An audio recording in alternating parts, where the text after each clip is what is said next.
अंतर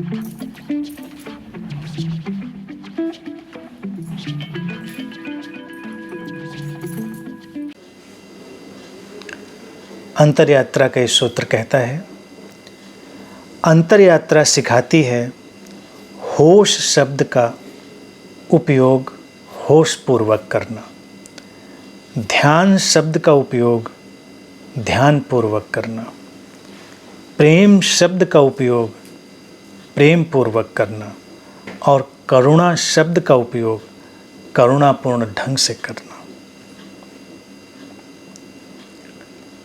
ये बात जितनी साधारण लगती है उतनी ही असाधारण है।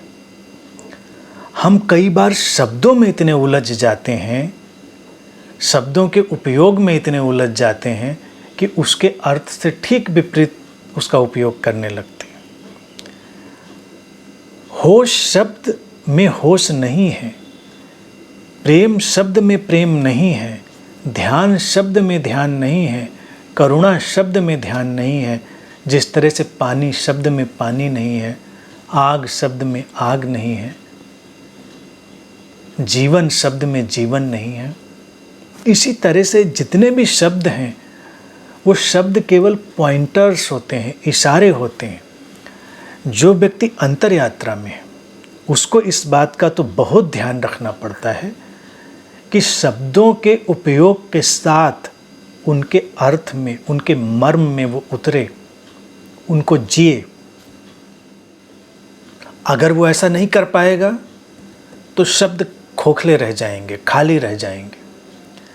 अब तुम ध्यान शब्द को ही देखो,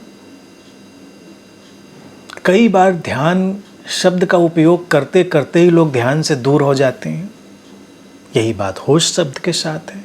बातें होश की चल रही होंगी, काम सारे होश से विपरीत। वही बात प्रेम शब्द में भी है। तुम अपने जीवन में देखो, प्रेम प्रेम प्रेम इतना इस शब्द का उपयोग होता है, लेकिन उसके पीछे हिंसा, उसके पीछे दूसरों को चोट पहुंचाना, ये सब भी चलता है। अगर प्रेम को सचमुच में जिया जा रहा है तो ये हिंसा और चोट पहुंचाना ये कहाँ से आ जाता है? इसी तरह से करुणा की बात अगर देखो तो कई बार करुणा केवल अगर शब्द में सिमट जाती है तो तुम्हारी जबान पर ही होती है, तुम्हारे आचरण में नहीं होती। अंतर यात्रा तुम्हारे आचरण में उतरनी है, तुम्हारे शब्दों में नहीं। तुम क्या बात करते हो ये मायने नहीं रखता, तुम क्या जीते हो ये मायने रखता है। इसीलिए सूत्र कहता है कि ध्यान शब्द का उपयोग ध्यान पूर्वक करना है, होश शब्द का उपयोग होश पूर्वक करना है। यानी कि जब तुम्हारी जबान पर होश का शब्द आए तो चौकन्ने हो जाओ और ज़्यादा सजग हो जाओ, देखो सचमुच में कितना होश है। कहीं ऐसा तो नहीं है कि शब्द एक दीवार बन रहा है। और इसी तरह जब ध्यान शब्द तुम्हारी जबान पर आए तो जितना संभव हो ध्यान पूर्ण हो जाओ, यानी कि अपनी स्थिरता में, अपनी सौम्य शांति में स्थित हो जाओ। अगर ऐसा नहीं हो रहा तो शब्द केवल जबान पर ही रह जाएगा। और प्रेम शब्द का उपयोग करने से पहले भी 100 बार सोचो, मैं बहुत प्रेम करता हूँ, मैं तुमसे प्रेम करता हूँ, मैं इससे प्रेम करता हूँ, मैं स्वयं से प्रेम करता हूँ। ये बातें मत बोलो। प्रेम के गीत गाने की ज़रूरत भी नहीं है, प्रेम को जीने की ज़रूरत है। प्रेम को जिएंगे कैसे? अतिशय संवेदनशीलता से। और वही बात करुणा पर भी आधारित है।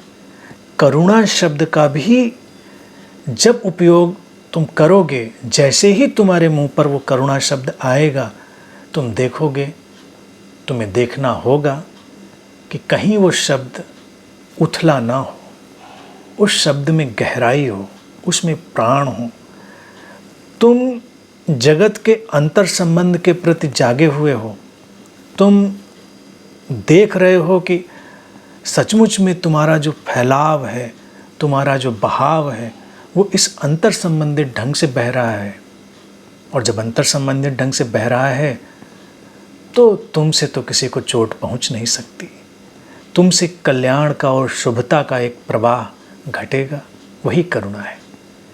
तो एक अंतर यात्रा में गए साधक को एक सीकर को शब्दों के उपयोग के प्रति हमेशा बहुत सावधान रहना पड़ेगा, क्योंकि उसे ये देखना है कि ये यात्रा बोलने की, बताने की नहीं है, ये यात्रा जीने की है, शब्दों के मर्म में उतरने की है, और यही अंतर यात्रा है।